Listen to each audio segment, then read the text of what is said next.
दंडवत प्रणाम। जय श्री चक्रधर स्वामी।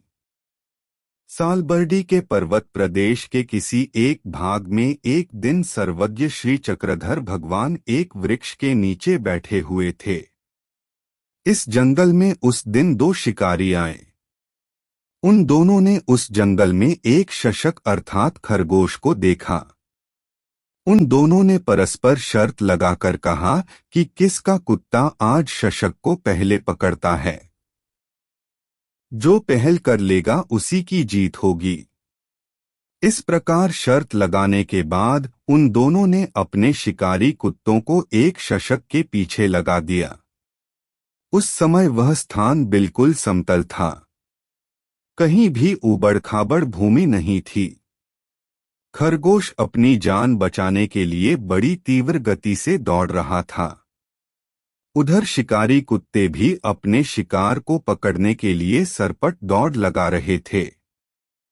शशक ने भागते हुए आगे देखा तो कहीं दूर किसी एक वृक्ष के नीचे भगवान बैठे हुए थे। हामफता हुआ वह अपनी सुरक्षा के लिए भगवान की शरण में चला गया।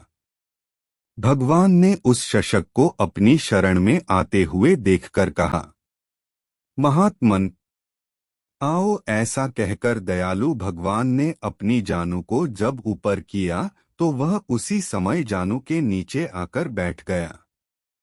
वह शशक भगवान की सुंदर लावण्यमय श्रीमूर्ति की ओर देखने लगा। उसके पीछे पीछे कुत्ते भी दौड़ लगाते हुए आए और भगवान के पास आकर वहीं रुक गए। कुछ देर के बाद वे दोनों शिकारी भी वहां पहुंच गए। उन्होंने आकर भगवान को दंडवत प्रणाम कर प्रार्थना की और कहा, भगवान आप इसे छोड़ दें। इस शशक को पकड़ने के लिए हमारी आपस में शर्त लगी हुई है। यह नहीं मिला तो हमारी आपस में लड़ाई हो जाएगी, छुरियां चल जाएंगी। अतः आप इसे हमारे अधीन कर दें। इस पर भगवान ने कहा, हमारी शरण में जो प्राणी आ जाए तो उसकी कोई मौत हो सकती है, अर्थात नहीं। फिर उन शिकारियों ने भगवान के दैदीप्यमान श्रीमुख को निहारते हुए कहा, यह अब आपकी सुरक्षा में है। यह कहते हुए जब वे चलने लगे तो भगवान ने उन्हें समझाते हुए कहा, अरे ये छोटे छोटे प्राणी जंगलों वनों में निवास करते हैं, घास तिनके खाते हैं, नदी नालों में बहते पानी को पीते हैं। आप जैसे शिकारी लोग इन्हें क्यों मारते हैं, तंग करते हैं? ये बेचारे तुम्हारा क्या बिगाड़ते हैं? हिंसा नहीं करनी चाहिए। यह सबसे बड़ा पाप है, अपराध है। भगवान के इन मधुर वचनों को सुनकर उन दोनों ने कहा, भगवान आज से हम प्रतिज्ञा करते हैं कि अब हम शिकार नहीं करेंगे।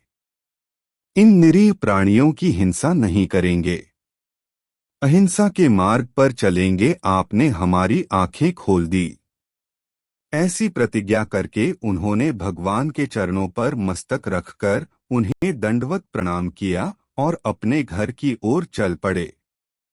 उनके वहां से चले जाने के उपरांत भगवान ने अपनी जानू को ऊपर उठाया और उस शशक को बाहर निकालकर उसकी ओर देखते हुए उसे कहा, हे महात्मन अब तुम निःसंकोच भाव से जाओ।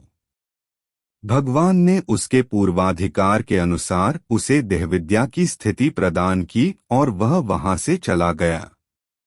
उसकी सुवर्णमय वज्रकाया अदृश्य में विचरने लगी। इस घटना का वर्णन भगवान ने पंचालेश्वर में उस समय किया था जब वहां भगवान ने एक ब्राह्मण की झूठे आरोप से रक्षा की थी। उस समय नागुबायसा माता उनके समीप बैठी थी।